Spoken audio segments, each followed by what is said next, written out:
All right, so welcome to the Check the Number Sports Podcast. I'm Dan Galef. My co-host Matthew Capio and Zach Wichman. We've been talking about doing a podcast for a while, and we finally got together and did it. So we can get into it. So first thing I want to get into is Sunday Night Football last night. That was a really good game to decide the end of the NFL season. So what do you guys think about that game last night?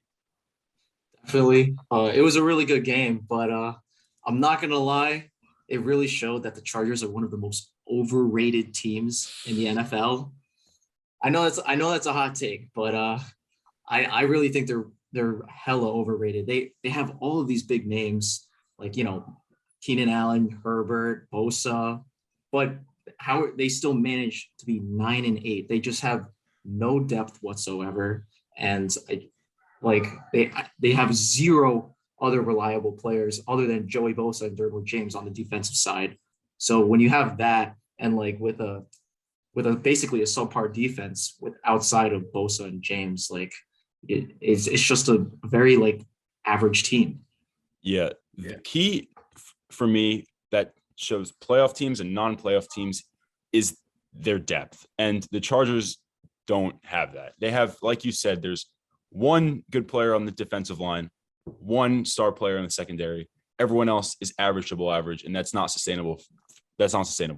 Exactly. They're just shitters. I also don't think that Brandon Staley did them any favors last night with one going for it on fourth down on their own 18-yard line, which gifted the Raiders 3 points. And I know there's controversy whether the timeout actually changed the Raiders' perspective, but either way, it made for more confusion than there had to be. They didn't deserve to win the game, timeout or not. I agree. They were the worst team in that game. I wanted them to tie. I mean, I was just hoping for a tie where both teams just would have been celebrating on the field together at the end of the game and the end of the season. That would have been a fun way to end the year, because all week they were talking about what if the teams automatically just tied, and then it might have actually happened.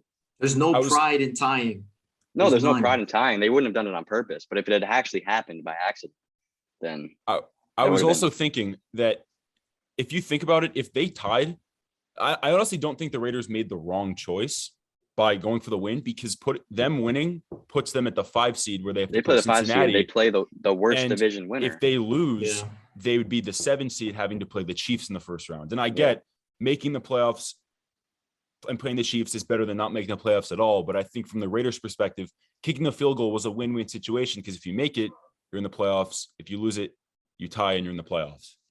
Yeah, that's a good point. So with that being said, that was week 18, the first week 18 ever for the NFL.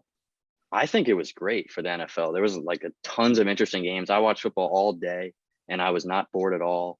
I made it more interesting for everything. There was extra games, teams that might have been frauds. You kind of saw them miss the playoffs or make the playoffs, or it gave teams to make up ground. Like the 49ers had a bad start. A bunch of other teams had a bad start and they made the playoffs. So what do you guys think about the 17th game for the NFL? No, you could go. My bad.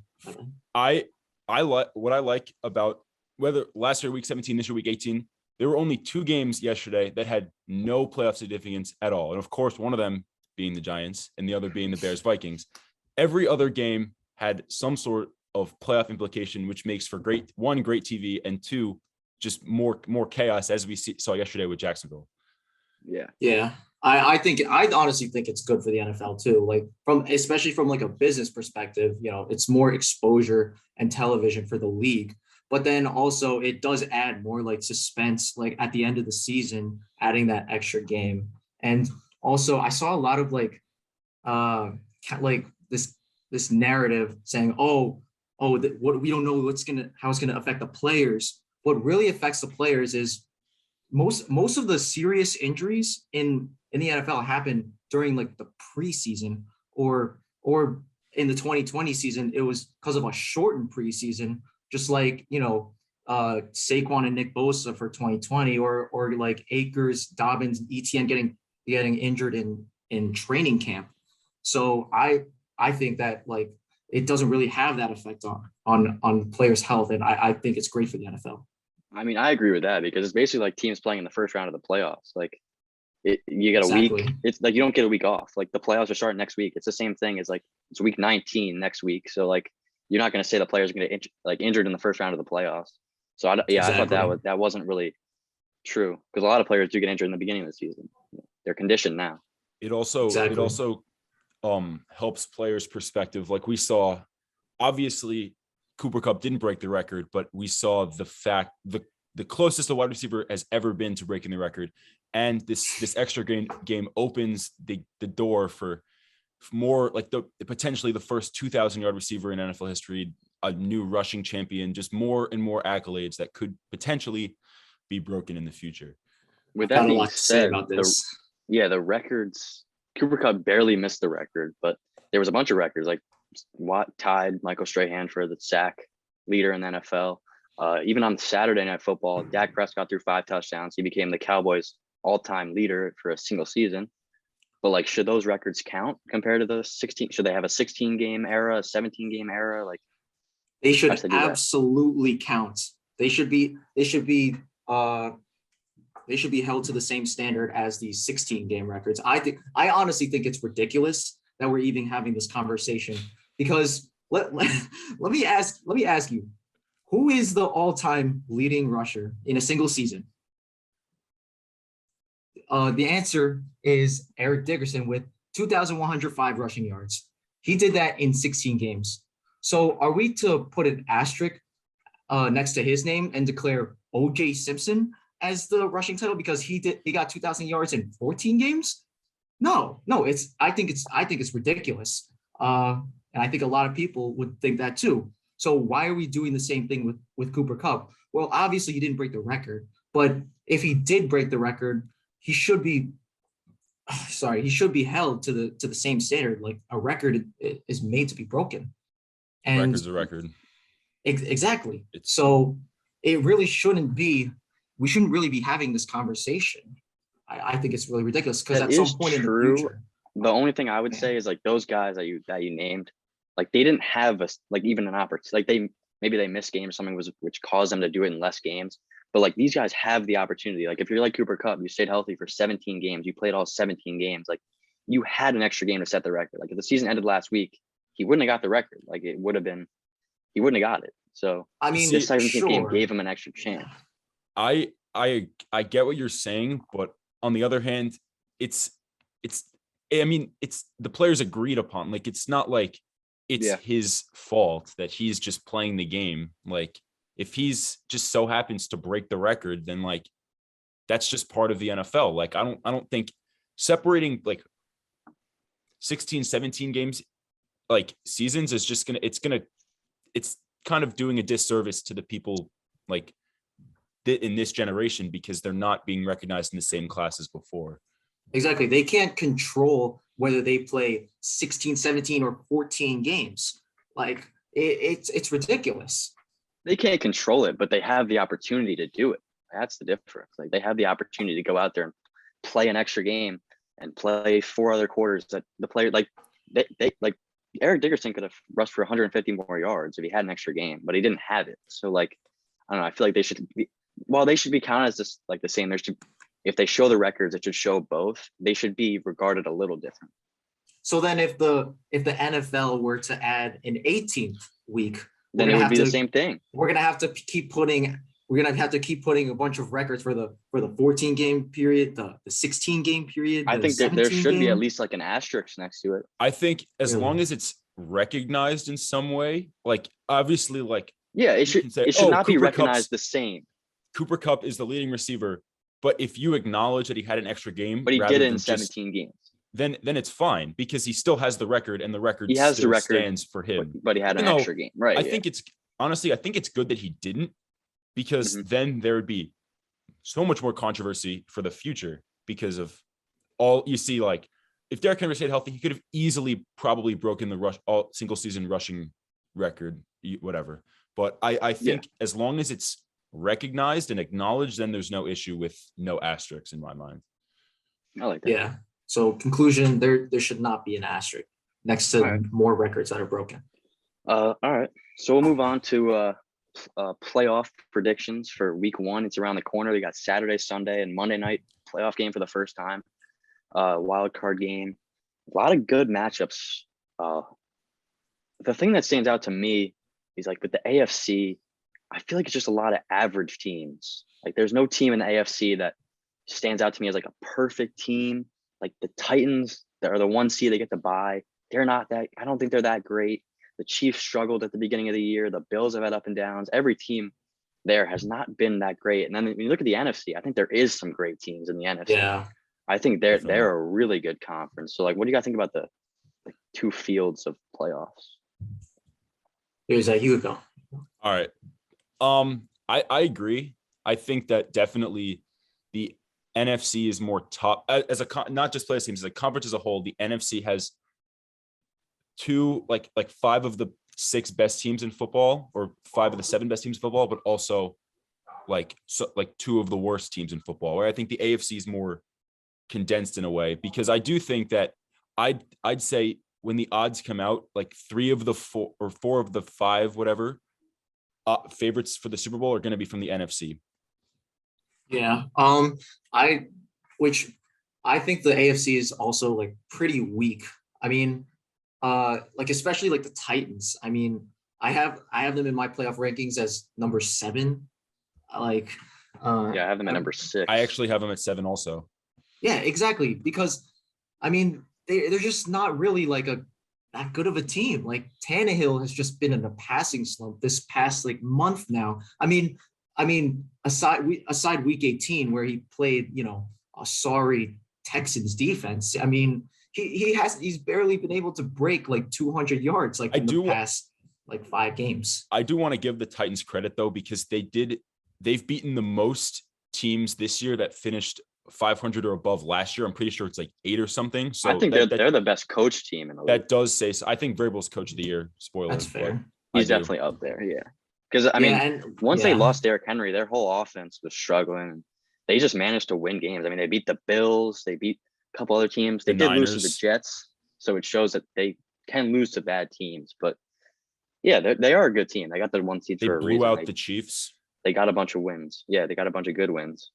But so I don't know. One more thing. Sorry. I just think that come playoff time, like they're just not going to be able to beat probably be the Chiefs in their first round. So just because like especially Tannehill is their biggest problem.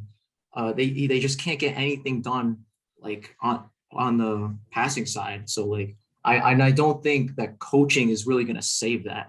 I do. You know what I mean? I do think that you're right. Tannehill's probably one of the weaker quarterbacks in the AFC this year, but that does show how well their run game has been and their defense has been. I feel like even if Tannehill's not one of the better quarterbacks, they're definitely one of the more complete teams in the whole playoff field. Yeah. So talking about the playoff field, we went through and ranked all 14 playoff teams and a 15th team. Well, who was the best team that you thought was left out of the playoffs? For me, it came down to 2 teams. What did it come down to for you guys? Yeah, for me, my team was the Chargers. I know I just slandered them in the earlier in the podcast, but you do look at them. They do have like the weapons on offense at least. Maybe not so much on the defensive side, but you have Eckler, you have Mike Williams has really broken out. Yeah, Justin Herbert, he's going to be in the MVP conversation. I think but yeah, I think they're like a solid team. I think they're honestly better than the Eagles. Yeah, for sure. I think that's definitely, yeah. I think they're better than the Eagles and the Steelers. Yeah, I definitely agree. And I would consider them over a couple other teams too. But for me, it came down for me, the Chargers and the Ravens. And I went with the Ravens because, they were 1 game away from making the playoffs without their starting quarterback, without 2 or 3 starting safeties, their starting running backs. They were banged up on the O-line and the secondary. Their whole team was injured and they were 1 game away from the playoffs. So for me, it came down to the Ravens. They lost a lot of close games this year. They barely lost to the Rams in week 17 by a point. They barely lost yesterday. So if they win both those games, they're in the playoffs. Yeah, they barely lost to Green Bay with a backup quarterback. I think, although Tyler Huntley, I think, is very good. That's just a testament to Harbaugh and their coaching. They're another really well coached team that was injured and played well at. But I think they were the most healthy. They're the most talented team that didn't make the playoffs. Yeah, and we got to watch out for them next year because I mean this was all with Lamar being just abysmal on the passing side. So if he has all his weapons back and the defense back, honestly, they'll be scary next year. I mean, they started 4-1, and Lamar was an MVP front runner in the beginning of the year. I mean, they were 8-3, and they lost especially 6 in a row in that division with the Steelers hitting a mini reboot, the Browns with questions surrounding Baker Mayfield, and obviously the Bengals are on the rise, but they're still unproven. And I feel like some people would still consider the Ravens the better team, fully healthy over Cincinnati. Healthy, they're the most talented roster in that fully division. Healthy, they're better than the Bengals, definitely. Yeah, they would have won the division. Yeah, definitely. All right. So that being said, we made some playoff rankings. So I think we'll start going through 14 to 10. And some thoughts about those teams. So Zach, we'll start with you. 14 to 10. Who'd you have? I had. This might not be a surprise. The Eagles were my 14th team because I think they obviously made the playoffs, which is good, but they have the worst record for the teams in the playoffs. They also have the most unproven quarterback. And I think the other teams, they have more experience, and I feel like they're more volatile on offense. Like the Eagles, their run game is so good, but their passing game just isn't there yet. Like Jalen Hurts isn't that developed of a passer yet compared to the other teams. And then I'll go quickly. 13, I have the Steelers. 12, I have the Patriots. 11, I have the Raiders. And 10, I have the Bengals, which kind of ties into what we said earlier about how the AFC is much more condensed because like I just listed after 14, it's 5 straight AFC teams. And I think mostly my reasoning was because of the firepower in the top of the NFC. And also there's uncertainties surrounding all of those teams in the AFC, like the Steelers. They snuck in. They had a 10% chance before the day started yesterday. The Patriots, yes, they have Bill, but they have a rookie quarterback. The Raiders, I mean, yes, they won 4 straight to get into the playoffs, but still there's some question marks. And then Cincinnati, yes, they won the division, but they won a division with a decimated Ravens team and a Browns and Steelers team that were going to be competitive until things started to unravel. Yeah. Mine is like similar, 14 to 10. Although my only difference is, I have the Raiders. Okay, I'll just go through it. 14 Eagles, 13 Steelers, 12 Raiders, 11 Patriots, 10 49ers, which just one thing, obviously, I think we all have the Eagles at the bottom, but with, the most overrated player in the league under center, Jalen Hurts, it's kind of tough. It's kind of tough to do anything on offense. So, and they're definitely like the weakest team. I honestly think the Bengals are a little better than you would say. I had them at 8. I also have them at 8. Yeah, they have. I mean, like the core of skilled players with Higgins, Chase, Mixon, Tyler Boyd. I think like that. It's like that's great and low key. Like I think they could be a dark horse pick for AFC. Yeah.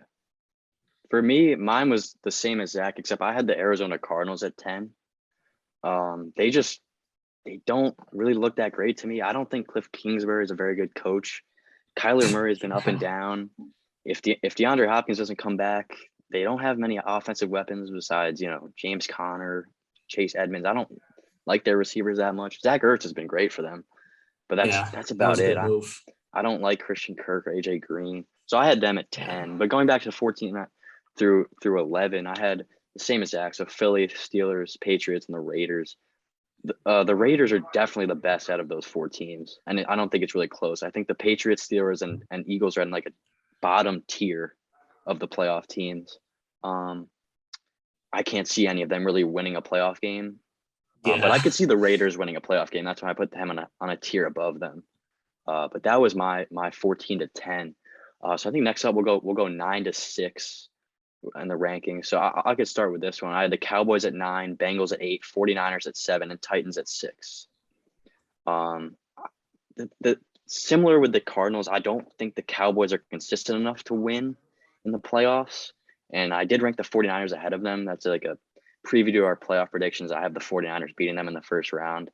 But I think that Michael Gallup going out is going to help them because they have so many weapons on offense. You saw Cedric Wilson in the game on Saturday.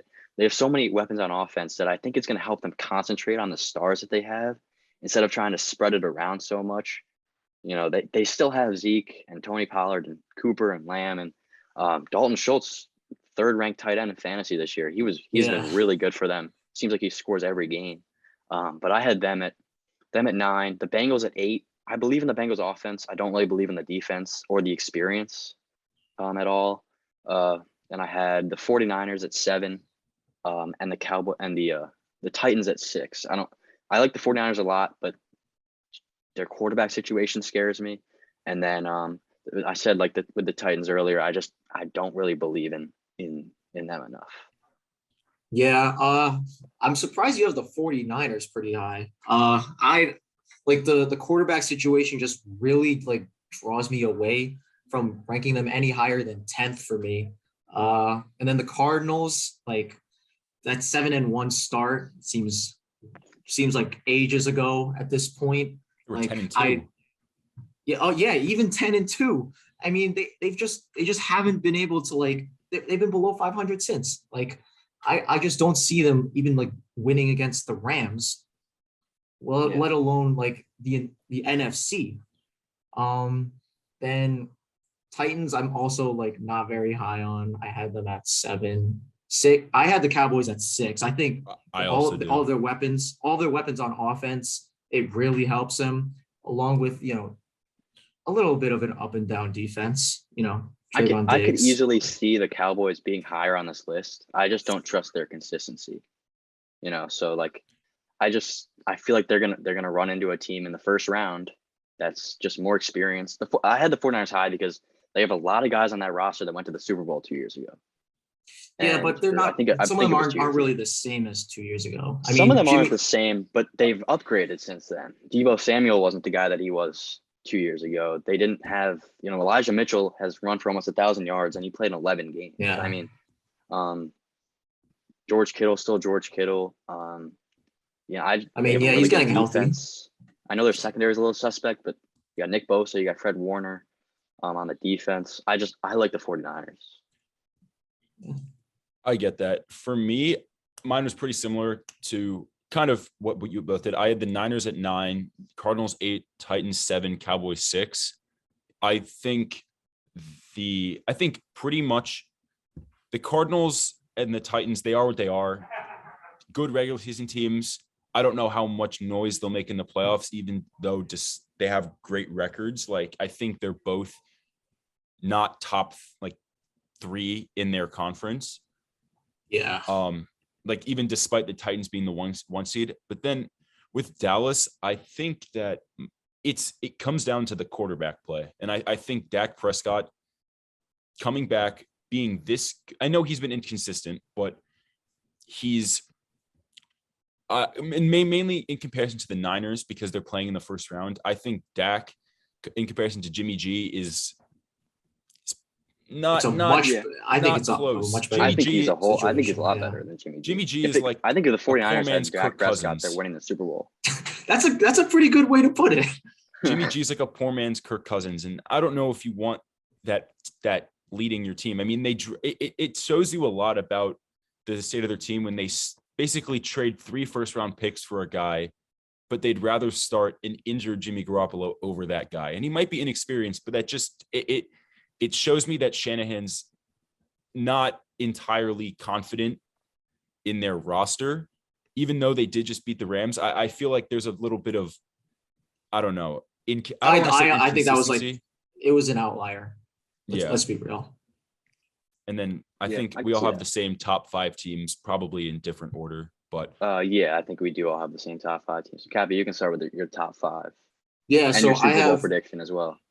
All right. I have at 5 Rams, 4 Bills, 3 Chiefs, 2 Bucks, and then Packers 1.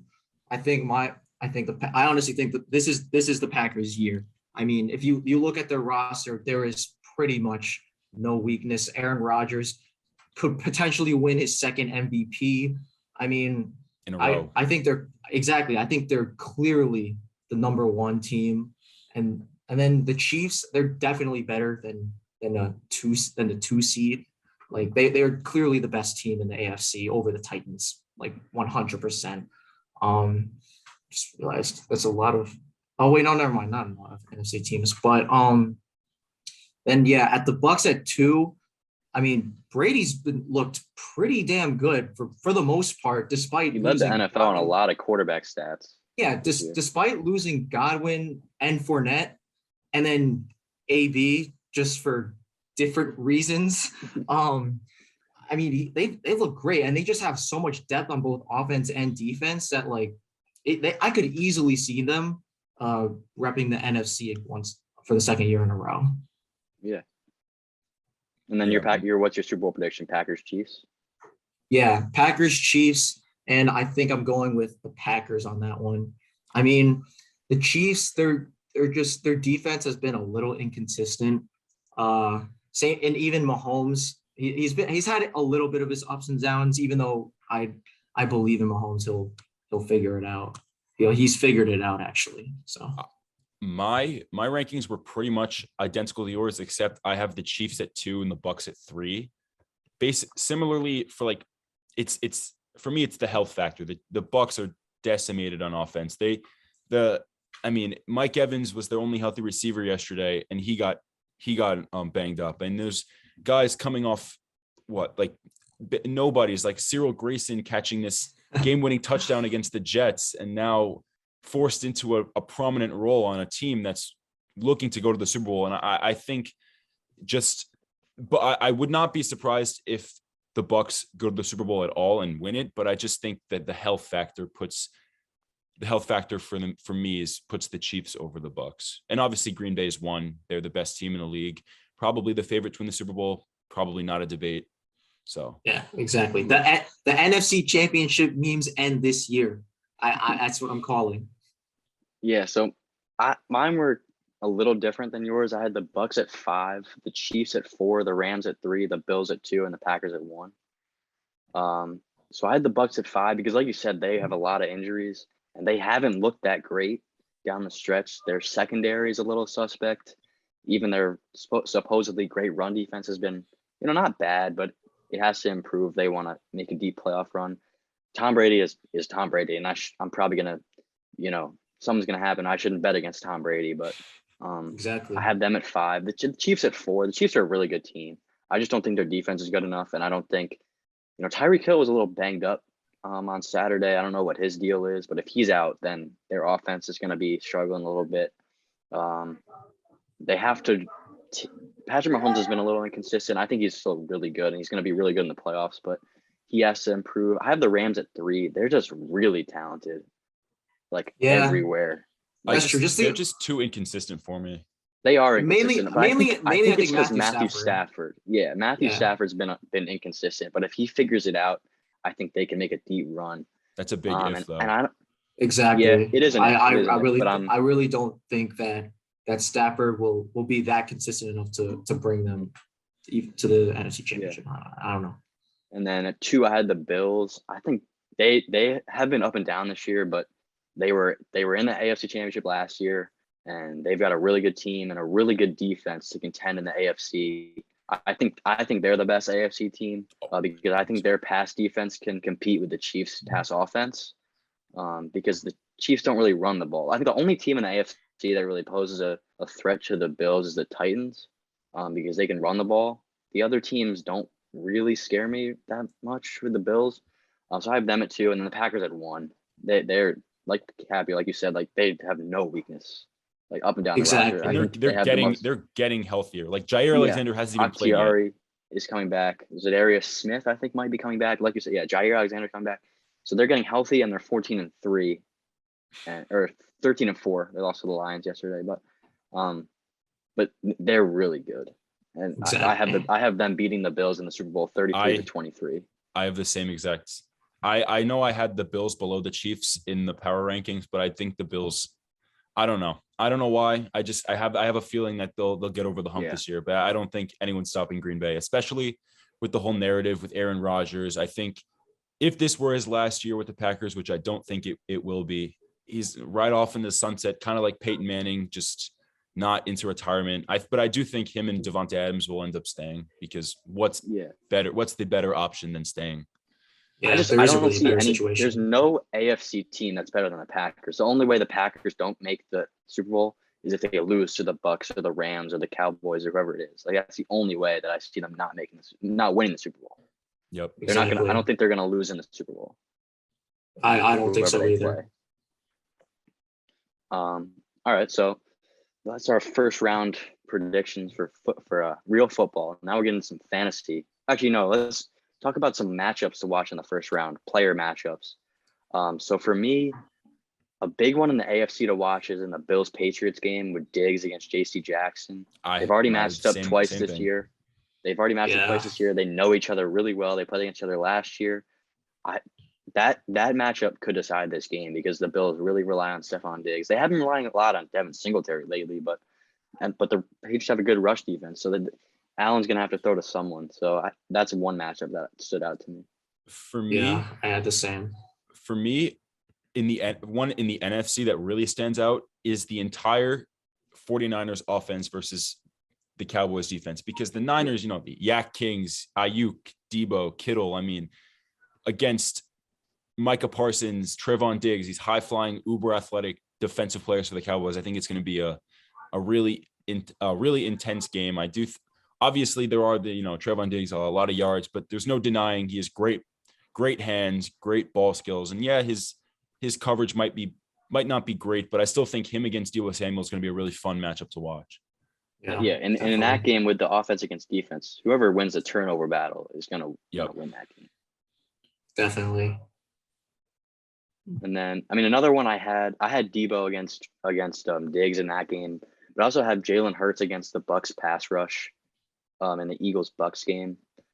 Like you said, Jalen Hurts is young. It's his first playoff game against a really good team and a really good pass rush. So, that was a matchup that stood out to me as well. And it wouldn't. Oh, you talk. Oh, okay. In that matchup, I really don't think, like I said, Jalen Hurts, most overrated player in the league. The Bucs are going to take away the rush. So, and we know that Jalen Hurts is honestly unproven as a passer except when it comes to garbage time. But so I really think that it's not even going to be close. So I actually disagree.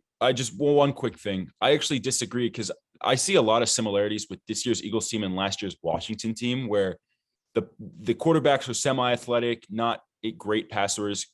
But if you think about it, last year, then the Washington was probably played the Bucs the toughest out of all the teams they played, up until the Packers.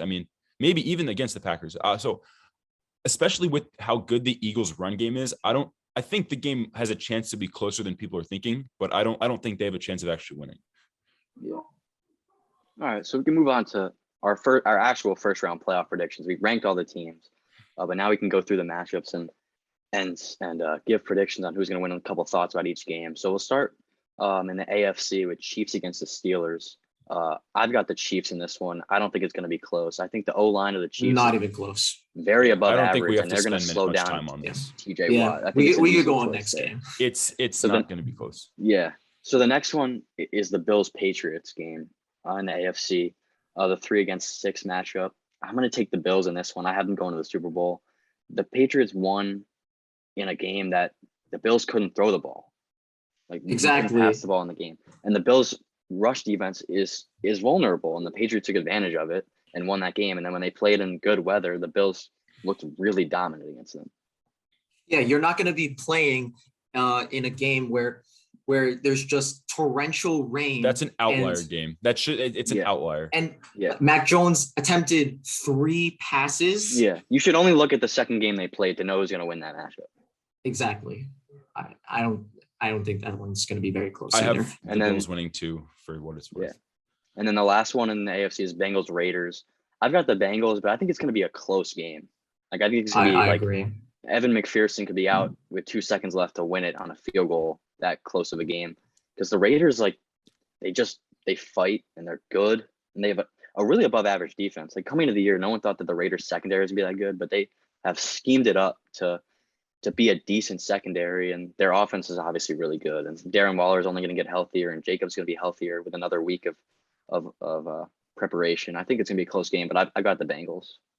Yeah, I picked the Bengals too. Just that star-studded offense. Like I really don't think that the Raiders will be able to contain every single one of them. I mean, there's just too many weapons on that team. Yeah, I have the Bengals too. I mean, I do think it will be close because both of these teams are like, obviously, I'd say they're pretty close in they're not insanely apart like the Chiefs and Steelers matchup is. Like I do think that the Bengals have the upper hand with the offensive firepower compared to the Raiders, because if you think like Derek Carr has had to elevate his gameplay so much just for them to get into the playoffs, and the Bengals, I mean, what Joe Burrow, like I think it was against the Niners and the Chiefs or whatever. It's 2 games. He threw for 1,000, almost threw for 1,000 yards in 2 games. I mean, if that doesn't tell you what Exactly you need to know about their offense, then I don't know what does. The Raiders have just had too many close games against bad teams for me to think lost to the Giants. that they can make a run. They lost to the Giants. I think they lost to the Washington football team. They lost to the Bears. They haven't had too many. And they barely beat the Chargers. Wins. So barely beat the Chargers. They barely beat the Browns. They might have barely beat Washington, maybe, but like Washington just won. close games against bad teams. So yeah. And then flip over to the NFC. I've got the Bucks and the Bucks Eagles matchup. It's just Tom Brady's not going to lose in the first round of the Eagles. I don't think the Eagles are that bad. I know I had them at 14 in the rankings, but the Bucks are just a better team. It's not even close. Yeah, I think this has the makings of kind of like a Chiefs Steelers matchup, but I do think the Eagles, I don't think they're as bad as the Steelers are in comparison wise, but I do think that the Bucks will win pretty easily. But I don't think they'll just run over the Eagles. I think the Eagles, kind of like I said, Washington last year, they'll give them some sort of fight. Yeah, for sure. And then we can move on to the Cowboys 49ers game. I've got the 49ers in this one. I just think that they honestly have the most star-studded roster in the league. I mean, the Colts had the most Pro Bowlers, but maybe not star-studded roster, but every position group has a guy besides maybe the cornerbacks or something that you can look at and say he's going to make a difference in the game. Like Elijah Mitchell, Debo, Kittle, Fred Warner, Nick Bosa. Some of the guys that their safeties aren't bad. The Cowboys are just too inconsistent. I know they're playing at home, but I don't know. I just like the 49ers more than them. Yeah, I'm going to disagree. I got Cowboys over 49ers. I mean, you look at their offense. It's just like, yeah, they have been a little inconsistent, but I really think that like come playoff time, Dak will figure it out eventually. And I mean, they just have the receivers are just way too talented over the 49ers secondary. I mean, I think that the Cowboys will definitely beat 49ers, but it could be close. I could see the 49ers winning that game.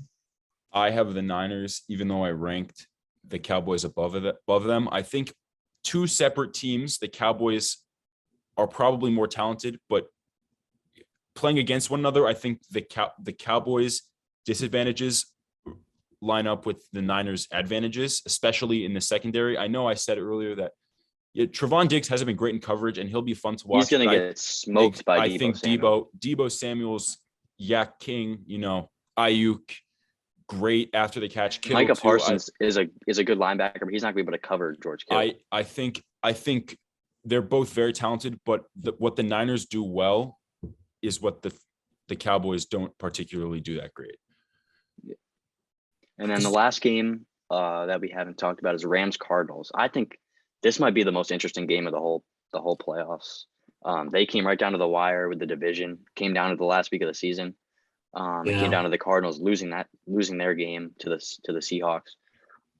I've got the Rams just because I like their coaching. and their experience better than the Cardinals. And Yeah. they've been a little more consistent than the Cardinals have been this year. Yeah, don't get me wrong. Stafford has definitely had his ups and downs throughout the entire season. But at the end of the day, I really think that their overall roster is better. And also, I mean, Kyler Murray also just hasn't looked good. Not just like, a couple games. It's been throughout like the entire second half. He just hasn't looked like amazing, honestly. And so and the Cardinals haven't been winning that many games. I like giving all that into account. I think the Rams are going to definitely take that game. I agree. I think the Rams win. I think Stafford, yes, he's been inconsistent, but I think he's been everything that they've wanted from him. Like they didn't trade for him to be this all-world Mahomes type quarterback. They traded for him to, do be what Matthew Goff Stafford. did better, be Matthew Stafford. Exactly.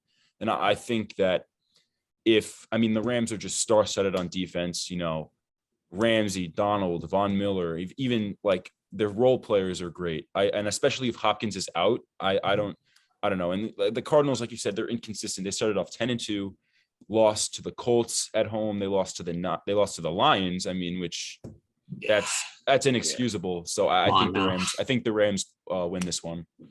If the Cardinals had beaten the Lions in that game, I think my decision on this game might be a little different. I would have ranked the Cardinals higher in that rankings, but that game kind of exposed them a little bit. Not that they lost; they got blown out. Like they got exactly. It wasn't even close. From the start of the game, the Lions were in control.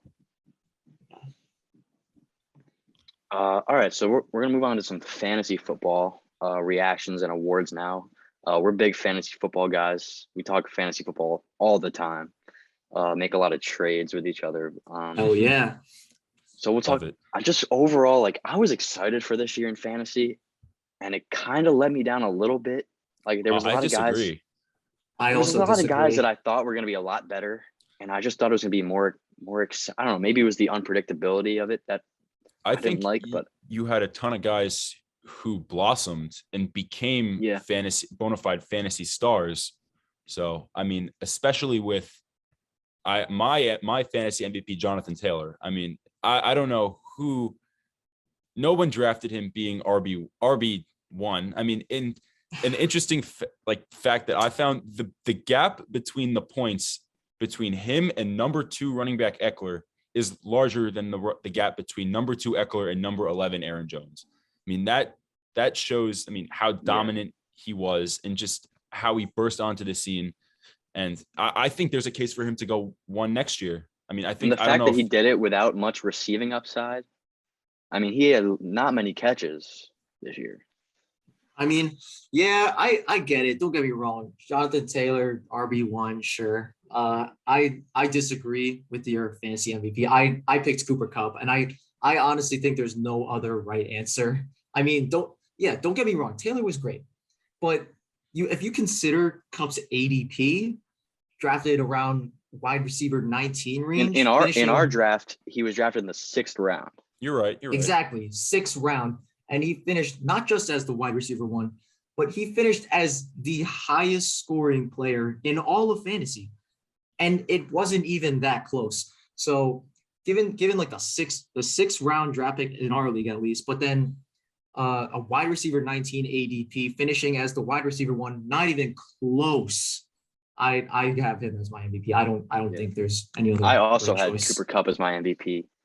He averaged almost 26 points a game from a guy like you said was drafted as wide receiver 19. If you had known that he was gonna have this season, he would have been player 1 in every draft. Exactly. He was 10, by the way. Points wise, he was what you thought Christian McCaffrey was gonna be. But exactly. Which brings us into another topic. Cooper Kupp is top 10, and I don't think there's. Yeah, we'll get into that. I think he's top 5. I think we'll curb that. I think he's top 5. Yeah, that's a discussion for another day. Yeah. Fair enough. And then I had 2 honorable mentions. One of mine was Jonathan Taylor. He averaged 21.9 points a game, RB1. It's just that he was drafted higher, so.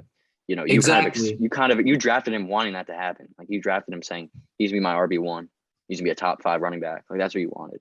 And then I had Josh Allen. Like I'm a big Josh Allen fan, but like when you have the number one quarterback 2 years in a row, like you have a consistent 22 plus points a game, it just puts you at it's like the positional advantage with tight end. Like I thought that Mark Andrews could be an honorable mention for fantasy MVP, Yeah, honorable averaging almost mention, Mark 18 a Andrews. game at tight end because he was really good. But I just thought, when you have positional advantages at quarterback and tight end are just so valuable.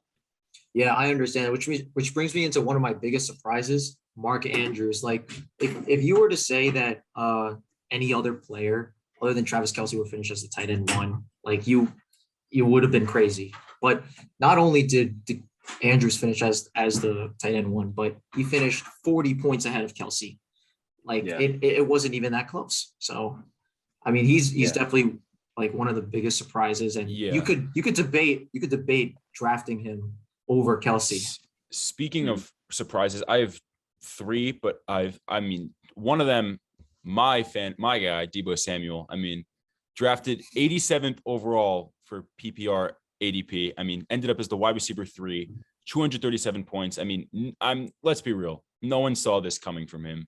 He was like a fringe flex play to start the season. I traded for him preseason for Corey Davis and Damian Harris. And look what happened. He was insane. I didn't even predict this to happen. And my two others, I'll go through it quickly, were Cordell Patterson and Dalton Schultz. Cordell Patterson was drafted 264th overall with average ADP, ended up as the RB9 on the season. People were drafting Mike Davis, expecting him to be the lead guy in Atlanta, and he just took over and went off. Nobody expected, given his history in Chicago and Minnesota and how he was used. And then Dalton Schultz ending up as the tight end 3 on the year was definitely a surprise to me. So definitely those 3. Yeah. So I had 5. Deebo, Mark Andrews, and Dalton Schultz were all on that list. But then I had Joe Mixon. I did he was too. a guy I was hoping someone would say that. A lot of people were down on Joe Mixon this year, and for good reason. He had been inconsistent, injury prone. Didn't look like they loved him in Cincinnati as much in the offense. But he finished as the running back 4, averaged 17 a game. And you probably didn't draft him until the 3rd or 4th round. So I think he was a big surprise. And then I also had Tom Brady. He was a guy that he was like quarterback 10 or lower on a lot of like mock drafts. And he finished as a 3rd ranked quarterback and 4th in total points, any player. He finished 4th. So I had those 2 guys also as surprises. Yeah, I'm really glad that you mentioned Mixon. Before the season, even probably still now, some people are very against Joe Mixon, which I personally have never understood, because he's a very talented player, and I think either all the signs were pointing in the right direction for him at the beginning of the season. You have him getting 18 to 20 touches a game in an up and coming offense. Like I had him as I drafted him as my first running back, and I think it turned out really good, because he didn't really lose many of my games. He had like maybe a couple duds, don't get me wrong, but finishing as an RB4 ahead of guys like Zeke, Kamara, Dalvin Cook, like I think he was definitely one of the biggest surprises. You didn't draft Mixon as your RB1. You drafted Jonathan Taylor, and then Mixon became your RB1 when you traded Taylor to me. Oh, I forgot. I honestly forgot I had Jonathan Taylor. Okay. Wow. I think obviously there were some surprises, but on the flip side, there were definitely some disappointments. A lot, yeah. I had 2 major ones that came to mind. One being Antonio Gibson. I have one of my dear friends last year had a very, very good relationship with Antonio Gibson on his fantasy team. This year, wasn't too excited with him, because yes, he was drafted. He was RB14 to end the year, which isn't terrible, but given his hype at the end of last season, people were drafting him to be their RB1s this year, and he did not live up to that. And then my other disappointment was DeAndre Hopkins. I think it's a lot of because of the injury, but that's still a fantasy disappointment. People were, even before before he got injured, he wasn't lighting up the stat sheets with Kyler Murray. So I definitely think that he's somewhat of a disappointment compared to where people expected him to be. Yeah, I agree. I mean, although even with DeAndre Hopkins, like you saw, like they just don't really feed him the ball as much. They want to spread it around to like Christian Kirk. I mean, Chase Edmonds, AJ Green. I mean, you were expecting wide receiver one numbers with DeAndre Hopkins. He wasn't able to provide that on this offense. And so I'll go into my biggest disappointments. One of them being Saquon. Now, obviously, injuries were a part of this, but even when he was on the field, fire Joe Judge. Fire Joe Judge. Just everyone knows. Quarterback sneak on their own 5. But anyways, that was awful. Don't remind me. Jesus Christ! I couldn't watch it when I think the announcer was even like, "It's sad that they're doing it." Oh I my got God. secondhand embarrassment. We'll get to the top eventually. We're on the way. Eventually. We're on the come up. But to be fair to Saquon, not many players can succeed in that dumpster fire of the Giants offense. Yeah. And just to add on to one thing with Saquon, what stings even more about him is that you saw prime Saquon against the Saints. Two touchdowns, agile, scored the game-winning touchdown overtime. You saw the Saquon that he ran for 100 yards against Chicago. Exactly. Like there were flashes of Saquon being great, but it's just him having to string it together. And he wasn't 100% throughout the year, but I'm really hoping that he can get back to his rookie of the year form as a Giants fan. Yeah, I mean it's going to be really tough to rank him for next year's fantasy. Really tough. Yeah. You don't know if you're going to get the top 5 upside or top 25 upside. It's going to be really difficult. And my second disappointment, it might be a bit of a surprise, I guess. I put Robbie Anderson, and my reasoning is he definitely didn't have the wide receiver one expectations of DeAndre Hopkins, but what everyone did know was he was reuniting with Sam Darnold, and we thought he was going to have great chemistry and build upon there was a lot of hype around Robbie Anderson building on his breakout 2020 season, but he just was droppable in most leagues. Like I think in every league. He broke double digits maybe like 3 or 4 times this entire season. Like I think there was a game he had a touchdown and he still finished under like 8 points. Like that's insane.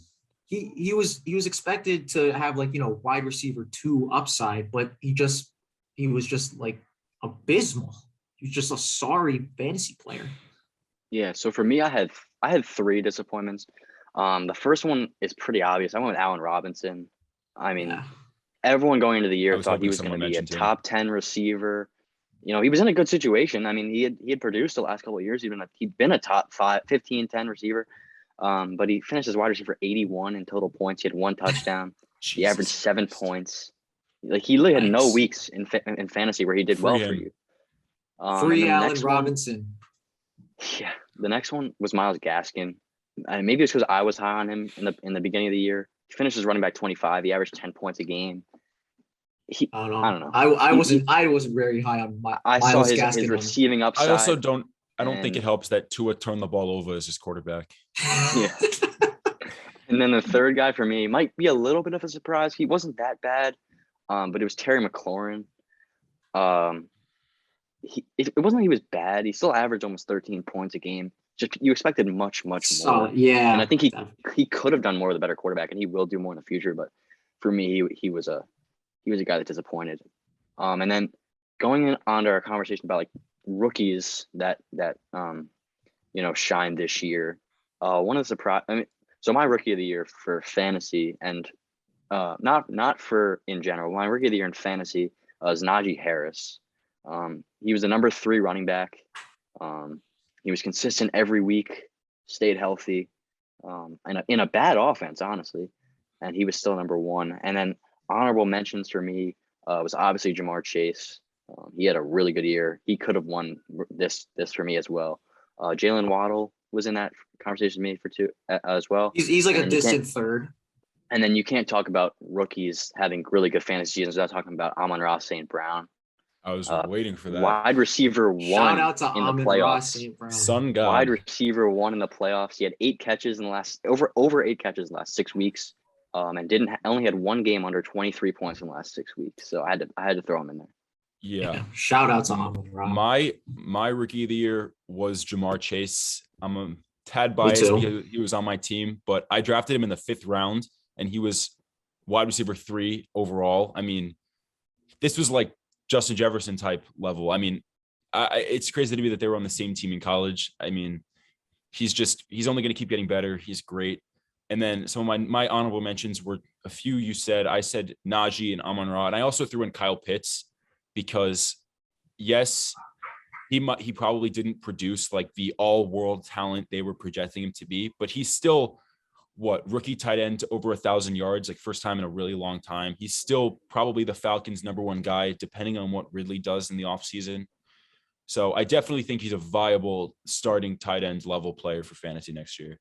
And going off what you said about Chase, I was gonna put him. I literally had him as my rookie of the year like an hour before we started this, and then I changed it because he had 1.4 points in the first round of the playoffs, I think.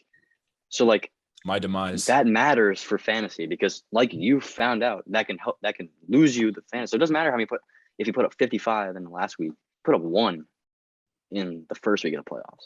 That's why I mean, Najee yeah, ahead of him. you gotta take a bad with the good, I guess. I mean, he definitely he probably did lose a lot of people their leagues, but he also probably won a lot of people their championships. So that's why I have him as my offensive rookie of the year for fantasy purposes. I mean, and looking at that first half, I mean, he was just it was like a 7-game touchdown streak. I mean, it was insane. I mean, I think he has like honestly a higher ceiling than Najee Harris does. So I also took that into account. So that's why I picked Chase. But I definitely see Harris as being your rookie of the year. I don't fault you for Harris. Yeah. I mean, but definitely shout out to Amon-Ra St. Brown. I mean, things are looking good for him next year. Yeah. Lions secretly have some pieces. Yeah. Low key. And then our last fantasy category we'll go into, and then we'll go into some NBA stuff. Our last fantasy category is player you'd never draft again. So we can start with you, Zach. Who do you have for that one? Mine might come to a shock, might not, but I am not drafting Christian McCaffrey next year. He not at all. Just injury prone, not sustainable. I don't know. I mean, I don't know what you do with him, especially with a team like the Panthers. I mean, there's so much uncertainty at the quarterback position that I don't know. Is it going to be Darnold again? Is it? I don't think it's going to be Cam. Are they going to draft Corral? Are they going to draft Pickett? I mean, I don't know. There's just so much uncertainty. And Matt Rule should be fired. Don't think he will, but he should be. I'm not drafting him. He screwed me over when I drafted him first overall last year. He's had one or two good seasons, and ever since he's been injured. So I don't think there's a way you can draft him super high again. He's just made of glass. That's a good way to put it. Yeah. I had my player I'm not drafting again is Dalvin Cook. I mean, when he's for the most part, when he's on the field, he's good. He's great actually. But the thing is, he's just questionable pretty much like every single week. And then there have been a couple games where like he just plays hurt and he just posts a dud. Like I'd honestly almost rather have Alexander Madison go in because I know he's gonna consistently put up at least 17 points a game, not play injured. So for me, I don't want to draft Dalvin. I want to stay away from Dalvin Cook at all costs. I mean, it's honestly so like confusing, and I want to rip my hair out sometimes whenever I have Dalvin Cook. Because you just don't know if he's gonna play or not play. It's just a whole mess. Yeah. So for me, I went with George Kittle. I mean, he's still really good, but he's such a headache. Like you said with Christian McCaffrey, like he's always injured. He'll go off for 35 one game and then he'll get 4 the next. And I'd rather just have a guy, like Mark Andrews or someone else that's way more. I would have rather had Dalton Schultz and him down the stretch this year. Besides those 2 games honestly, where he had I don't blame you for 40 that. points, Schultz was more consistent and finished ahead of him as tight end 3. Kittle was still tight end 4, but his average draft position is just way too high for me to draft him again. I'm not going with him next year unless he falls in the draft. Yeah, I agree with that one too. I see that. And I also think with the emergence of like Pitts and Hawkinson, there's more viable tight ends out there where you don't have to reach for. There's going to be a lot of options next year. Zach Ertz, Robert Tonyan will be back. There'll be other guys. Gronk is still good. Yeah. Evan Ingram. Yeah. Hey, if he gets traded, he'll be a good fantasy option. Evan Ingram. So I think that wraps up our NFL news and fantasy analysis. Move on to the NBA. We'll start in the Eastern Conference with the Bulls. They're in first place right now at 26-11. They're almost 2 games up on the Nets. I think they're really good. That's insane. And I don't think they're even at their best because I think they're 29th in the league in rebounding. And Nikola Vucevic is averaging a double-double. I think he's only going to get better. I think Patrick Williams is going to get better. I think at the trade deadline, they need to trade for a backup big that's going to rebound for them. Perfect trade guy when I'm going to. I also have a guy that I'm considering for them. But I think Ayo Dosunmu was a great draft pick. That was a steal in the second round. Hometown kid. Alex Caruso has been really good. So what do you guys think about the Bulls? You can go. You could go, Zach. No, you can. All right. So I didn't do much stat digging more than just saying, I mean, it's kind of mind-boggling. I mean, there was a debate before the season, you know, as a Knicks fan, this stings whether the Bulls were better or the Knicks were better. And obviously Bulls are better. Let's not be real. Let's not kid ourselves. And Knicks are on the rise though. They are. And I think just with all of the narratives in the beginning of the season, the spacing, DeMar was the worst free agent signing of the offseason. Like, come on. Like, let's be real. He's an all-star. He's been an all-star. Good. They're going to get better. Levine's going to be in his first playoff. And I think with Patrick Williams being out for the year, if they can trade for Jeremy Grant as their 4, that is the guy that I said. They're gonna I think they give the Nets a run for their money. I think the Nets are still the favorites in the East, but I definitely think they can give them a run for their money. Yeah, I think Jeremy Grant would be great for them. Another guy, we're going to talk about the Celtics later, but you know, Enes Kanter is sitting on the end of not the end of the bench, but he's not. Enes Freedom. Enes Freedom is sitting on the end of the bench for the Celtics. If that's a guy that they can get as a backup big, he's a good rebounder. Why not go do that? Yeah, I mean, I think that they've looked great. Like, I mean, everyone has stepped up. Alex Caruso, one of the best defenders in the league, honestly, so far. I mean, do I think they're the favorite though? I still am gonna go with the Nets. I mean, you look at the Nets. I mean, KD, the best player in the world. Harden has had a slow start, but he's been picking it up at the end. Or so far. I mean, I think the Nets are still like the favorite, but the Bulls are definitely like shooting up my rankings fast. Syracuse alumni Jeremy Grant on the way. Let's see it. Zach loves his Syracuse alumni. Oh God. But talking about staying in the East with the Nets, Kyrie's back. So hell yeah. So is Klay Thompson in the West. So which one of those guys do you think is going to make a bigger impact coming back this season? Care to go first? You know what? I will. And I will say, full page of stats on a per game basis, I want Kyrie Irving. You know why? Because Kyrie is clearly the better offensive player. Now, don't get me wrong. Klay is definitely the better 3-point shooter, but that's no snub at Kyrie. I mean, shooting, he last year shot around 40% from 3. I mean, he's just all around a better, more skilled scorer than Klay is. And I mean, given Klay coming back from 2 major injuries, I mean, you have to expect that defense to regress at least a little bit. You looked good last night. I have some stuff to say about this one. I mean, he did. Don't get me wrong. I mean, but I still think that defense might have to regress just at least a little. I mean, coming out from a torn ACL and torn Achilles. I mean, and then but is Klay going to make a bigger impact? I guess. Mostly, but because he's going to play more games. But on a per game basis, I definitely think Kyrie makes a bigger impact. Like you definitely would.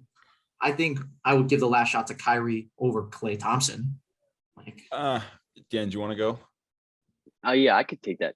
I think the answer is kind of simple because Klay Thompson's going to play every game. Kyrie Irving is not playing every game. And like you said, the defense is going to regress, but his defense is still going to be good, and he's going to play. They also offensive don't need and him to be great defensively. They've been really, really good. Yeah, they've been really true. good without him, and I think Kyrie has more of an impact on chemistry than Klay Thompson does. Klay Thompson has been with the Warriors for however many years it's been, way more longer than Kyrie's been with the Nets. He's played with a lot of the guys on the Warriors, at least the guys that make a big impact, and I just feel like a shooting guard that's more of a shooter instead of a facilitator is going to make less of a difference, but a bigger impact than Kyrie is with the Nets. I don't know. I think You can the last two games for the Warriors prior to Klay Thompson's return against the Heat and the Mavericks, Steph Curry shot 5 for 24 against Dallas, 36 minutes, 1 for 9 from 3. That's a combined 8 for 41 in 2 games. When Steph Curry is not on his game, the Warriors are not the same.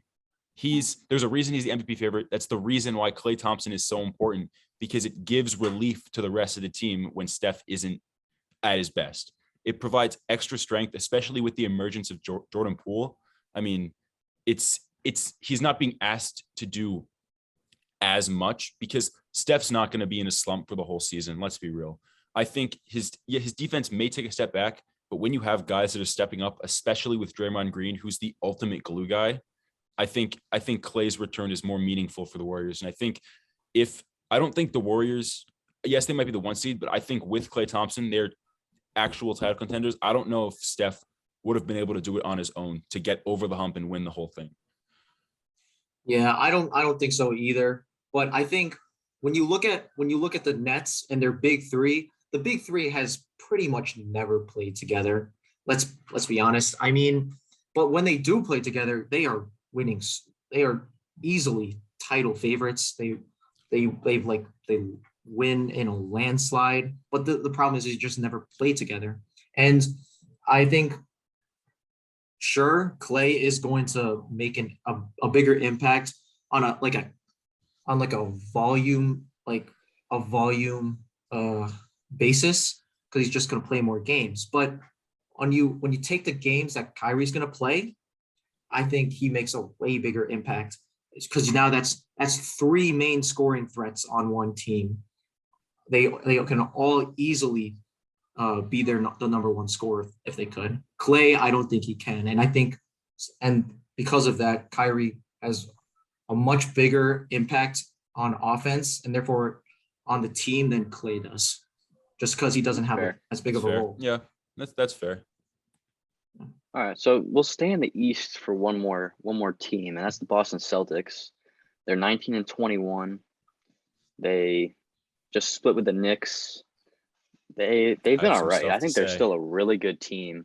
But what do you guys think about the struggles of the Celtics? I think their problems lie deeper than people may seem. I mean, I think for the most part, they lack playmaking. Like, yeah, they don't have a facilitator.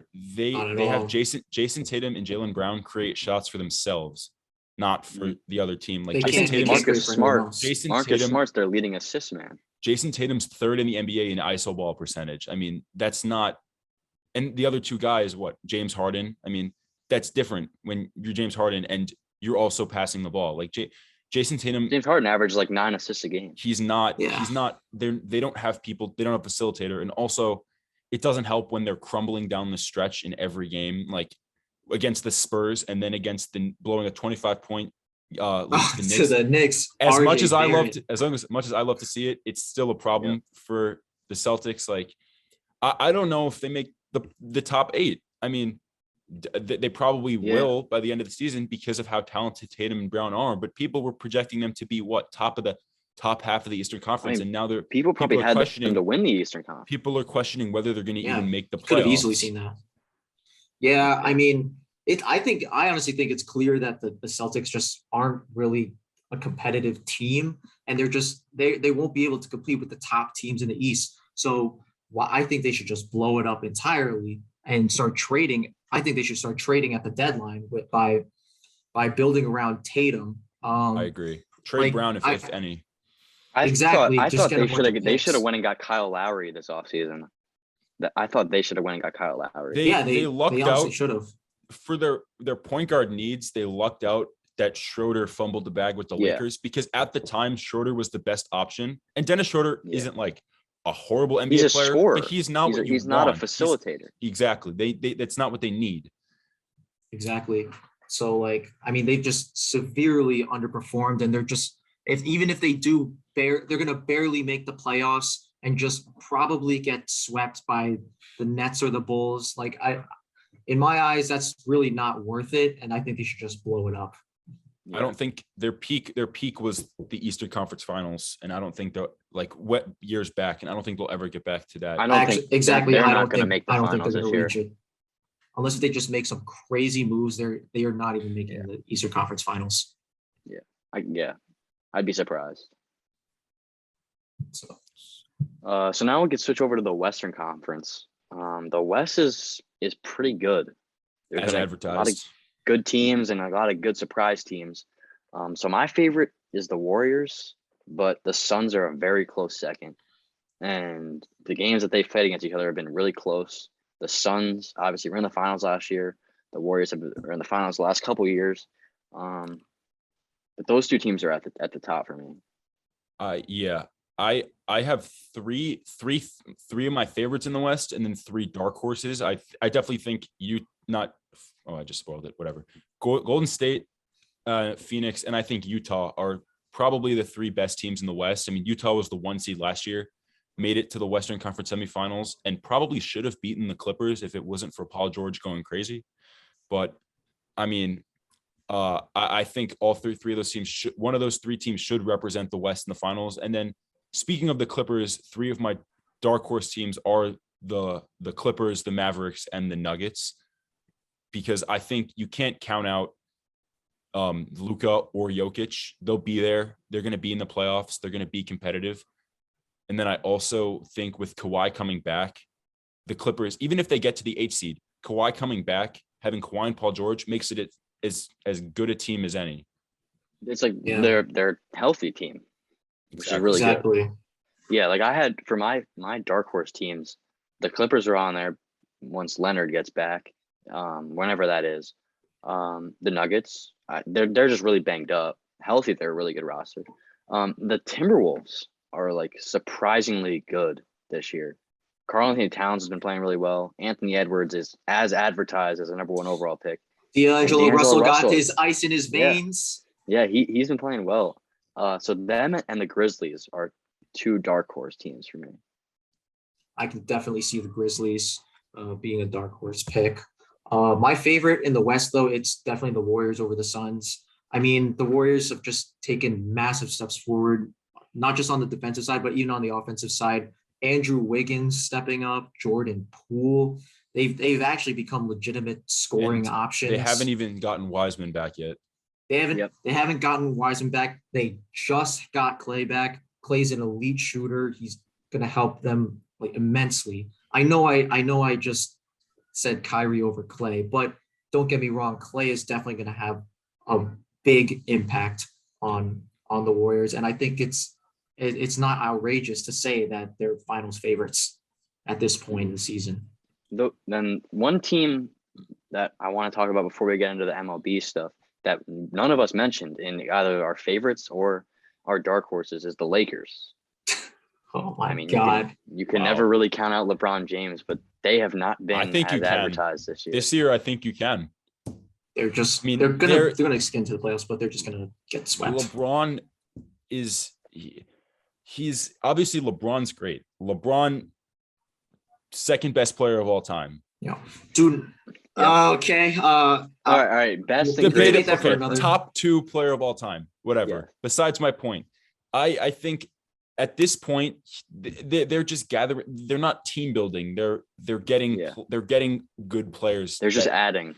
They're exactly like Anthony Davis is great, but I mean, Melo's a good story, but I mean, everyone's thinking it. The one Taylor player, Horton Tucker hasn't been very good. The one player everyone is starting to recognize that is probably the reason the Lakers are holding back is Russell Westbrook. I mean, I'm glad so many people are like starting to realize he's just not that good of a player. He's not what he used to be, and even what he used to be, he had Kevin Durant on his team. Like I don't think Russell Westbrook was the answer for the Lakers. I think doing the Buddy Hield trade would have been much more beneficial to their team because their spacing issues are so bad. I don't think they signed just veteran shooters that were on the streets to complement their shooting woes and their spacing woes, which I don't think is proper team building. Yeah, I don't think so either. Their main problem is definitely Russell Westbrook, and I'm surprised people haven't seen it earlier. I mean, oh wow, he averages the triple-double, is so cool. But there's a reason why he's been on 3 different teams in the past 3 years. I mean, he managed to have a negative box plus minus. Negative. He is below replacement level, and his true shooting percentage fallen to just 51% as a guard. Like that is not acceptable. I mean, there's no team really wants him anymore. I mean, and there's a reason why he's probably going to get traded or sign with another team. There's a reason why fans are wanting him to be traded. Like they're the oldest team in the league. They're not sustainable compared to these other powerhouses in the West. Exactly. I honestly think Russell Westbrook he's just an inefficient stat chaser who also just turns the ball over at an abysmal clip. I mean, he had a game the other day that was like the first time I didn't turn the ball over in over 36 minutes in like 5 years. Like some crazy stat like that. Yeah, but other than that, he turns the ball over like 5 times a game. Yeah. Well, and I just really don't think that he was the answer for the Lakers. Yeah. I think a person that they haven't like Anthony Davis is, I think, the most important player on that team besides LeBron. Like all the harsh criticism has been on Russell Westbrook, but like Anthony Davis is very important to that team. Like LeBron played center for like 4 games, like in the past couple of weeks, and he averaged like 35, 10, like LeBron numbers. And everyone was like, oh, like they should put him at center and they'll be good. It's like, no, they need Anthony Davis to play center and be good. They need a real center. And then LeBron can play point guard, and then they can not have Russell Westbrook play point guard. Like that. That's what they need. They need Anthony Davis to come back, or not, like just be good when he's there, and they need him to be there. Exactly. I mean, yeah. Yeah. So that's what I had on the Lakers. All right, so we'll move on to the MLB now. There's not much to talk about in MLB right now with the lockout. It's the first one since 1990. They say it's going to end in mid to late January, but they haven't really been much talk at all about ending it. So I don't see how that's going to happen. Although all I have to say is pay the damn players, man. Yeah. I mean, the league has been making more money than it's ever been, but somehow the players' share of revenue is just shrinking. Like honestly, it's ridiculous, and it really shows like how bad Rob Manfred has managed this entire thing and how bad of a commissioner he is in general. Yeah, he's bad. You go back to like 2020 with the whole pandemic mess, baseball starting in August, and then you have him calling the World Series trophy a piece of metal, and even with the juiced balls in 2019, I mean, he just hasn't really been a good commissioner at all. He's probably the worst commissioner in the major sports, and one of them is Goodell, which says a lot. Yeah. Exactly. Yeah. Adam Silver's the best one. Adam Silver's by far the best one, but I do think that even with the lockout, the lockout did cause for a frenzy of moves to be made within like the last like 72 hours leading up to it, which was very exciting for baseball fans and very exciting for Mets fans like me, because Hell yeah. going on a We love the Mets. Uncle Steve going on a spending spree. I mean, I think it's fair to say that they won free agency so far. They're probably one of the favorites. I mean, signing Eduardo Escobar for a cheap deal. I mean, Mark Canha is very solid player. Starling Marte was the most coveted center fielder on the market. And then obviously Max Scherzer is going to make a world's difference. Him and DeGrom at the top of the rotation is the best in baseball. And they're not done yet. And things are looking up. They're going to probably target another bat, maybe another pitcher. I mean, Uncle Steve has his team going in the right direction. Yeah, I mean, Mark Canha, I think he's one of the more underrated players in the league, in all of the league. I mean, he has a 12% walk rate, WRC plus of 115, above average defense. I mean, he's just a very solid player. And then you take Eduardo Escobar, also, who you could definitely platoon. He was an all-star last year. All-star, exactly. Yeah, an all-star, but you could definitely platoon him with, maybe Jeff McNeil. And I mean, he's a switch hitter, so you can do what you want with him. And you could just start him at third. I mean, it's great, honestly. I think those are like some really good moves that are just overlooked by the Starling Marte and Max. I think Escobar was one of the best moves so far in the offseason. But for me, there was two teams that stood out to me. The Mets were good, but for me, it was the Rangers and the Mariners. The AL West is going to be really good next year. The Rangers went out and got Seager, Semien, and John Gray to start their rebuild. I thought Seager would have been great for the Yankees to get, but he went to Texas. But that's not enough for them to be a contender to me. It's my fault. You go. No, you talk. All right, I know it. The spending like $500 million on the middle infield, and then getting John Gray, it helps. Don't get me wrong, but I think they're just. I don't really understand the signings just because they're just so many pieces away. I disagree. I think they see this as an opportunity. I mean, especially with the AL West is on the rise, like we said. There's all four teams, maybe besides Oakland, are going to be, or three teams besides Oakland, other than the Rangers, are going to be competitive. So I think this is the Rangers' chance to show their fans that they're putting forth building something. The first step. They're building something. They want to put on a show for the fans. They want to show the fans that, the Rangers are willing to spend money. The Rangers are going to be good again. And also the Astros, like, I don't know if it's a done deal that they're going to win the division. I mean, the Mariners were a game out of the wild card spot last year, and they signed the Cy Young winner. And the Mariners were my number one team of free agency, ahead of the Rangers, because they got Robbie Ray, who, like you said, won the Cy Young, and they got Adam Frazier, who I believe was an all-star last year. Yes, he was. And he's really good. And like you said, they're one game out of the playoffs, and I don't think they're done. I think they're going to go sign Chris Bryant. They just lost Kyle Seager. They're going to go sign Chris Bryant, and they're going to be it's a match made in heaven. It is. That's the one position they seem to need is third base. They have such a good combination of young and vets that their young pitching is insane. Yeah. Logan Gilbert, Emerson Hancock, list goes on. You can just name young players. And then on the offensive side, you have Kyle Lewis, who won Rookie of the Year in 2020, but still Rookie of the Year. You have Mike Zunino was an all-star catcher. Jared Kelenic. You have the Rays. That was for the Rays, but I thought Yeah, Jared Kelenic, hurts as a Mets fan, but they have vets like Mitch Haniger, JP Crawford's. I don't know if he's considered a veteran, but he's been in the league for a few years. JP Crawford's. They're building something, and I think with the splash of Chris Bryant would potentially put them in the driver's seat in the AL West. If they got Chris Bryant and Carlos Correa, who I think is going to re-sign with Houston. I disagree. If Correa doesn't go back to Houston, I think that the Mariners are definitely the favorite in the AL West.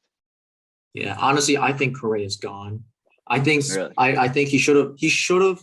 To me, I think he should be gone. He should be gone, but who's going to pay that much money for him? Because I don't think the Yankees are. I was going to say the Tigers were, but obviously they got Baez, which, by the way, I honestly don't really understand the signing Javi Baez for the Tigers. I mean, I don't understand why Baez would want to sign with them in the first place. I mean, yeah, that too. But still, I mean, he strikes out a lot. I mean, sure, he has good defense. He strikes out a lot. He walks at a third percentile. I mean, and he's going to a pitcher's park. I mean, I think it's just a match made for El Mago to become El Golden Sombrero. I mean, I think the Tigers see an opportunity in a really weak division, even though that division sucks. It's so Chicago weak. and nothing else. I think Detroit Indians suck. probably has or whatever new name they're going to be. The Guardians. Detroit's suck. probably arguably the second best team. I mean, Kansas City stinks.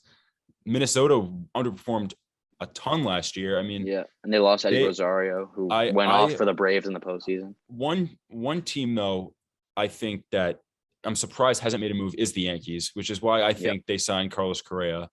I think that I have them re-signing Anthony Rizzo and then going to get Trevor Story because I think he's going to be a lot cheaper than Carlos Correa, and they still have to re-sign Aaron Judge. So I've got them re-signing Rizzo this year and signing Story so they can save money to extend Aaron Judge. I'm just surprised Cashman hasn't done anything up before the lockout. I mean, usually the Yankees are like one of the top. They re-signed Gio Urshela. Oh wow! And Lucas Litke, who I hate him. I can't stand him. These blockbuster moves. I can't stand him. The brand of the New York Yankees. I mean, you'd think that they'd spend some money, and that's why I don't know if it's going to be Story or Correa. I think they signed one of the two. And speaking of Story, I have, as a Mets fan, this hurts to say, but I think he signs with the Phillies because their shortstop situation, not great. Didi Gregorius past his prime. He shouldn't be starting shortstop in the league anymore. He just has stone hands. I think Trevor Story is a really good fit for the Phillies, as much as I'd hate to see it. But I do think it's a really good move. They'd pair him with Bryce Harper, Real Muto. That's a really good offensive punch. I mean, and the fielding. The Phillies is one of the worst fielding teams in the league. I definitely think that's a very good fit for them. Yeah, I agree with that. I got one thing on the Phillies. They signed Corey Knebel this offseason, which I think is going to be really good. I think they led the MLB in blown saves last year. And if they didn't, they would have won the NL East. Because on paper they had a better roster than the Braves did, I thought. I mean, the Braves won the World Series, but I think that's an underrated signing for them. He's a solid reliever. Yeah, I agree with that too. Speaking of the Phillies, I have Nick Castellanos signing with I was going to mention him. I was going to say he might be the best bat left on the market. He definitely I think is. so. Him or Freddie Freeman. I mean, sure, he's going to play the outfield. He has very poor defense and on an already bad defending team, but that bat, it just completely offsets the poor defense. Pairing him with Harper, it's just gonna. I think that would be really scary. Good fit. Exactly. If they got either of those guys, Castellanos or Trevor Story, it would be really good. Exactly. I have one more free agent prediction that we haven't talked about, which is Freddie Freeman. And I know many people are speculating he re-signs with the Braves, but I don't know if that's the case because why has he not re-signed with them yet? If he was going to re-sign, he would have re-signed with them. They just won the World Series. That's why I think he goes out west and signs with the Dodgers because going back home, you'd move Muncy to second base. You lost Seager. You re-signed Kyle. Trey Turner moved to short. You'd have Lux and Chris Taylor to play wherever. I thought Chris Taylor was a really good re-sign. I was going to mention that. He's really good. I think Atlanta missed their opportunity. They kind of soured the relationship. So I think Freddie Freeman goes out west. Yeah. Yeah. I'm a little skeptical. Like I mean, you don't imagine Freddie Freeman being on any other team except for the Braves. He wasn't even on my list of free agents that I was looking at. Like, I just kind of assume he's going to go back to the Braves, but he could not. But at the same time, like, why hasn't he re-signed yet? I mean, I could definitely see him signing with another team. And if it was any other team, I think I would pick the Dodgers as well. And, man, I can't imagine the Dodgers. Who's the Mariners' first baseman? Oh, my God. It's a good Is it- question. Is it Evan White? Is it Evan White? Yeah. Is he? I'm gonna Is look, he I'm like? gonna look Is that he up really good? quick. Like, I don't really know. Not Because if really. he's not, he could go to Seattle. He- I mean, Evan White is just a good defender, but he just offers nothing. he's not at the Freddie plate. Freeman. Yeah. Yeah. Who's but the I don't first know. baseman? I'm gonna look it up. But I mean, I don't know. And then the only Evan White. notable pitcher that hasn't Ty been signed France is also. Kershaw. Which I don't- I don't know. Kershaw also hasn't signed. He might. Re-signed He with the might Dodgers be. yet. I mean, He could go somewhere else. I feel like people are I think the Yankees should go sign him. overestimating the importance of Kershaw. Obviously, he's amazing, but he is past his glory days. He And is, also, but he's they still a do have- solid left-handed pitcher. he is They a do have- very good pitcher. they do have Urias up and coming as No, a great I don't lefty. think the Dodgers are going to try and go get him that aggressively. I don't think so either, because they have Dustin May coming back from Tommy John. Dustin also. May coming, but Walker Buehler is my favorite pitcher in the whole MLB. I think he's really underrated. Yep. He is. I think He's Kershaw's underrated. gone too. Yeah, I Yeah. think he's gone. I think so too. But then again, I mean, sure, Kershaw's past his prime, but he's still. No, I think he's he's- a top 15 pitcher I agree, at but least. Yeah, he's an upper echelon starting pitcher, Yeah, upper tier guy. exactly. But I mean, once the lockout ends, it's just going to be a frenzy for a bunch of the guys left unsigned. Because a lot of guys got signed. Like there's a lot of moves that were underrated, but there's some big free agents still out there. One move just to cap off really quick, I didn't really understand was Marcus Stroman, because The Cubs, yeah. I don't really Why get would that. you want to? There was go think- there? yeah. There was in the beginning there was hype that he would resign with the Mets, but I don't really know why. I don't really see the reason why he would sign with the Cubs of all teams. Maybe just to be the ace of a team, but I don't know. I feel like Is that he was the- just a is he head the scratcher ace for there, me. though? I don't guess know. That's just a head scratcher in my eyes. I mean, I guess he is, but even then, like, unless if the Mets just completely lowballed him, I mean, I don't really understand the fit there. Like, what exactly are the Cubs trying to do? The 'Cause Cubs are rebuilding. They're The not Cubs made some- competitive. They also signed what, Yan Gomes and someone else. Like Yan Gomes is not good, Like and they already have Wilson what are they Contreras. trying to do there? Like, it's confusing. I don't Wilson know. Contreras is like their best young player, and they just signed a catcher. Like Exactly. Like, what is going on in Chicago? I don't know. Yeah.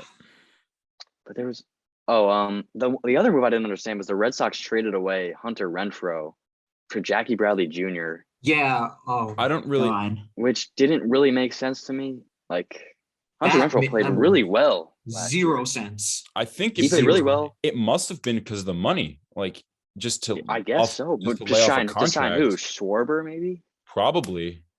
I mean, I Schwarber's didn't really I understand think that either. Schwarber might be a free agent this I year. think he is. I'm pretty sure he is. is. But that one I didn't understand, because that one came at the very, very be- end. The very end, like, wasn't it towards the end of towards the beginning of the lockout?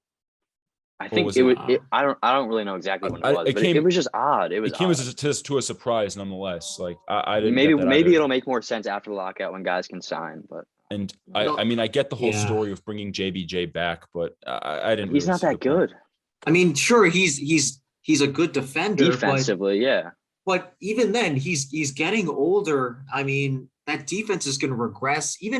But like Hunter Renfroe's defense wasn't even like bad. I mean, I and think he it just was not. He had a really good arm, and yeah, he like- has a great arm, and he provides so much more with the bat. I yeah. mean, Jackie Bradley Jr. just goes up with a pool noodle, and like it's like those and- guys now be the show that just have no power, and it feels like Exactly. they just slap at the ball. Exactly. Jackie Bradley Jr. just offers nothing offensively, and I would personally take good offense and average defense over poor offense and good defense.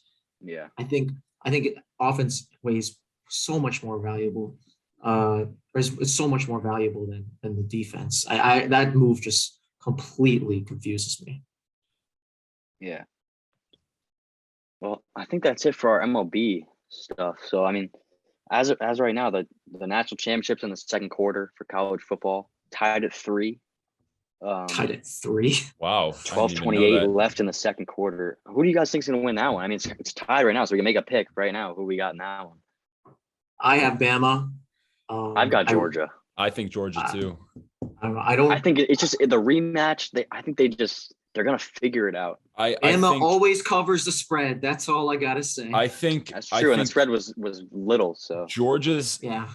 with Alabama's out their top 2 cornerbacks. I think John Georgia's- Mechie being out is gonna make a big difference. Georgia has N'Kobe Dean, Trayvon Walker, Jordan Davis. I mean, studs on defense, first round draft picks on defense. That It just depends if they get pressure on Bryce Bryce Young. Yeah, make Bryce if they make Because that's what Bryce they didn't Young do in the first uncomfortable, game.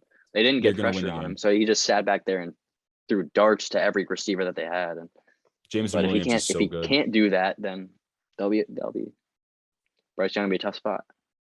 Yeah. But all right, well, I think that wraps it up for the first episode of the Check the Numbers Sports Podcast. So if you listened in and liked it, you could subscribe or follow us on Twitter and TikTok, or Spread the word. put the links in the Oh, yeah. description. If you liked it, tell people about it. We're trying to grow it slowly, and just see where it goes. So any thoughts from you guys? Yeah. Like, subscribe, follow. That's all I Yeah. got. What Yeah, they, what And they comment. said. Jalen Hurts is the most overrated player in the NFL. And the Bills are gonna make a run to the Super Bowl. Yeah, there we go. All right, I think that does it for us. So Zach, Kat, good being with you guys. See you Oh. next week. Peace.